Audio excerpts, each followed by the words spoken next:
radiyallahu anhum naamtooti isaaniitu nullaa oofatu karaa isaan saniitu dhalootan waanu bakka bakkii taanu.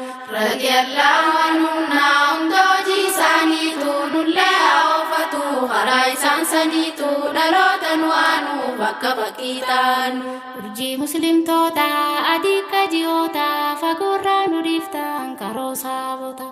Absoitu akota ada mujahidota fajri islamota dalam mu'mintota kuni khaisan jajani mayom dubata awal rajirta sinutti amanta khadija fi sume ada marota khasuda dendenya bi khifakenyota dalota duanu fakka fakitanu ada to ayyo ada islamota gabdufti amanta gab sahaba sana amantan waru farsan kotan kuma isin tunu hore nulma gesanuma tanafisi yabna galgala ganama iftani ibsitam barlafa fi nama akasi kaftani lafarra kufruma alama muliftam bifa islamuma dalotan wanu fakka fakitanu. Radiyallahu anhum naamtooti isaaniitu nullaa oofatu karaa isaan saniitu dhalootan waanu bakka bakkii taanu.